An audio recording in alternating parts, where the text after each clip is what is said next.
Geopolitical tensions in Eastern Europe have reached a new peak after NATO suddenly deployed a massive wave of modern battle tanks to the Poland-Ukraine border. The move immediately triggered panic in Moscow, which sees the deployment as a direct threat to Russia's national security.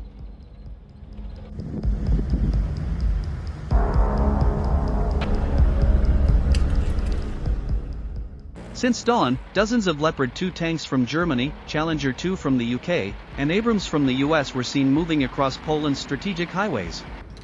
The massive convoy was accompanied by infantry fighting vehicles, heavy artillery, and mobile air defense systems.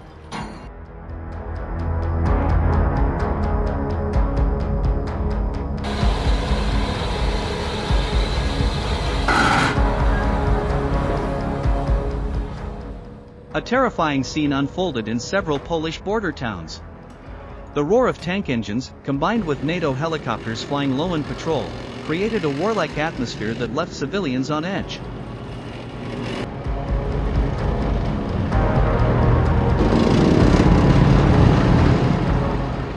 Polish military sources described the operation as part of NATO's defense reinforcement exercise. However, analysts argue the move is far more serious, a direct show of force aimed at pressuring Russia to halt its aggression in Ukraine. The Kremlin reacted harshly. Spokesman Dmitry Peskov stated that the deployment of such a large number of tanks was a massive provocation that could lead to dangerous consequences for regional stability.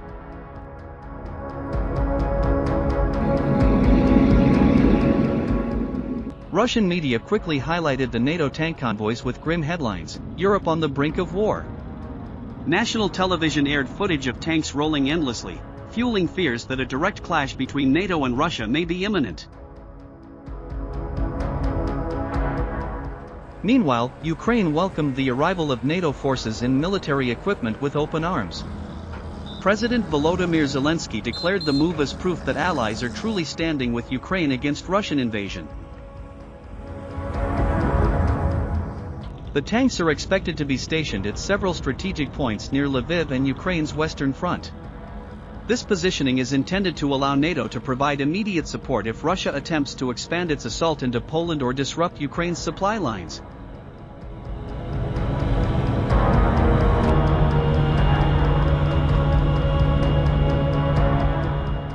Washington emphasized the deployment as part of its collective defense commitment.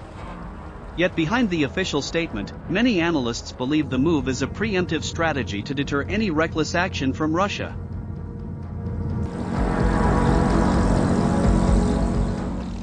In London, the UK Defence Minister called the tank deployment the clearest signal that NATO was ready to fight if red lines are crossed. The statement further escalated already fragile diplomatic tensions.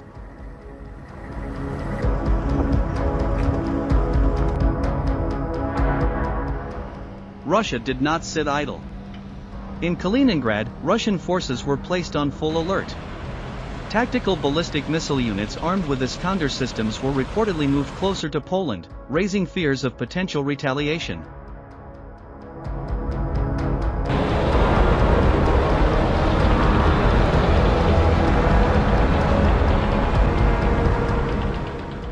In addition, Western intelligence reported increased Russian troop deployments in Belarus. This move is believed to be a direct response to the intensifying NATO tank movements on the eastern border.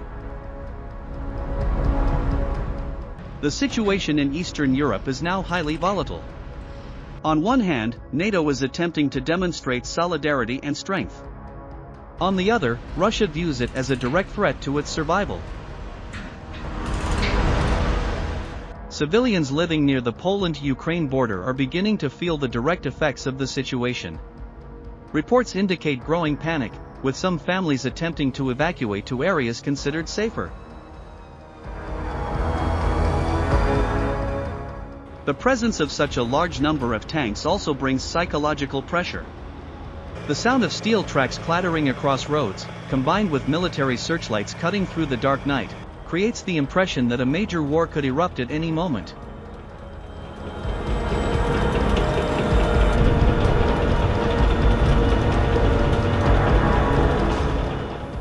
International analysts warn that the world is playing with fire. Even a small clash between NATO and Russian forces could trigger a large-scale escalation, leading to a global confrontation.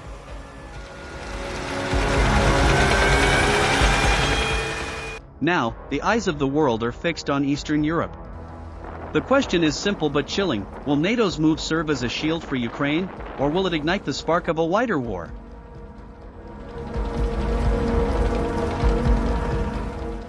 One thing is certain: with NATO's tanks marching toward the border and Russia on full alert, Europe once again stands on the edge of a dark chapter in history.